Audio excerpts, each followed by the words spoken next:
What's going on YouTube? This is SG1 Sports and you're watching our college football channel. We continue with our 2022 season predictions. The Kentucky Wildcats are up next. Here are some of the predictions for Kentucky. You see the FPI has them at 8.2 and 3.9, about 8-4. Athlon 8-4, the over/under 8.5. So that would tell you either 8-4 or 9-3. With the schedule that they have, I think 9-3 would be a really good year for them. They've got some, really, I think 4 games that are going to be really tough. Maybe five games that are going to be really tough.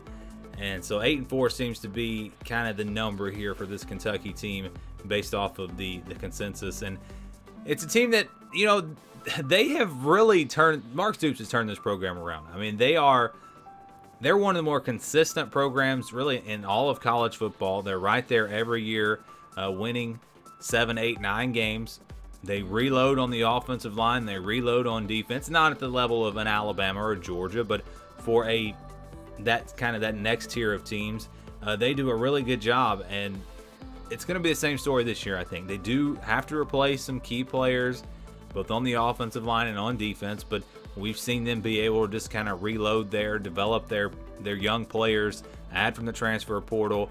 Chris Rodriguez, his status is going to be big for them. Will Levis, a lot of people hyping him up as potentially like a top 10 draft pick. I don't know if I would agree with that, but he's probably the best quarterback Kentucky's had in a while. And so you look at the passing game and how it has developed. Some help at receiver would obviously help them out.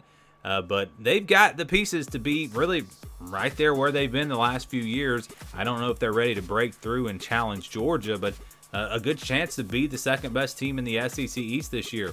You look at the schedule, they'll open things up with Miami of Ohio, a game that shouldn't really challenge them. Nice game to start off the season. Kind of get the kinks worked out, get ready for a big game the next week. So yes, I'm going to say they beat Miami of Ohio fairly easily, and they will start off 1-0. Next game is on the road at Florida. You hear all kinds of different things about Florida. Some people think they're going to be terrible, that it's just going to be a disaster for Florida this year. Others think that this is a team that can maybe challenge Georgia in the SEC East. I'm kind of in the middle. I think Florida has a good roster. I think they may surprise some people if you think they're going to drop off and have a terrible year. Their starting group really on both sides of the ball is pretty talented. I don't know if they have the depth of a team like Georgia, you know, maybe the top teams in the SEC, but that starting group, I think, it can play with pretty much anyone. You look at this game, they're playing at home. That's enough for me. I'm going to go with Florida. I know Kentucky's done really well against Florida as of late, but this year I think Florida gets the win. Some people also want to point to the first-year head coach thing, but I've looked back the last few years, and these first-year head coaches have actually done pretty well early in the season. I think it's just because of you don't know for sure what to expect with this coach with these players, and because of that, I think Florida maybe has a bit of an advantage playing at home. I got to go with the Gators. I think they will take care of business against Youngstown State in Northern Illinois.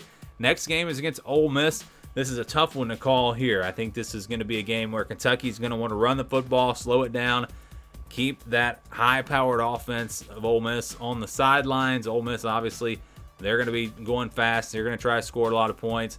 Really two different styles going at it here. It's a tough one. It is a very tough one to pick. A lot of times you see that team that's able to run the football and slow the game down. You see them kind of take that other team out of their comfort zone, and it is an advantage. But this one's just it's a coin flip for me. So when I don't know which one to pick, I'm pretty much always just going to go with home field advantage. I'm going to go with Ole Miss. I think Ole Miss gets the win, so Kentucky will then drop to 2-3. Next up, it's South Carolina, big game in the SEC East. I think South Carolina is going to be improved this year. This is another one of those games that I think is a coin flip. Could really go either way. I think home field advantage could be the difference. I'm going to go with Kentucky in this one, but I think it'll be a great game, probably down to the wire, and that'll get Kentucky up to 4-2. Next game is against Mississippi State at home. Another game. I mean, you look through the schedule here. How many toss-up games does Kentucky have? Florida, Ole Miss, South Carolina, Mississippi State. Maybe throw Tennessee into that. Maybe Missouri even. So, I mean, Louisville at the end of the year. There are just so many games that are going to be tough to predict. And again, that's why when I do these predictions, I say don't get hung up on each individual game. It's really just about that overall record at the end of the season, because you know, I'm not going to get it perfect, but maybe they win a game that I have them losing, and then they lose a game I have them winning. And the goal really is just to get that record correct. But same story here with Mississippi State. I'm going to go with the home field advantage. It's going to be a fun one, similar to that Ole Miss game. Kentucky probably going to try to slow it down. I think it'll work. I think they get the win here at home. That's the difference in this game and the game against Ole Miss. Then they'll play Tennessee on the road after a bye week.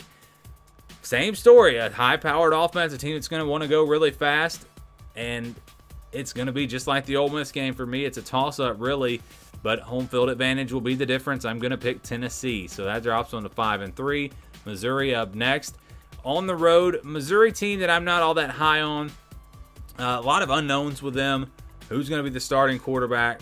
You know, just don't know really what to expect from this Missouri team.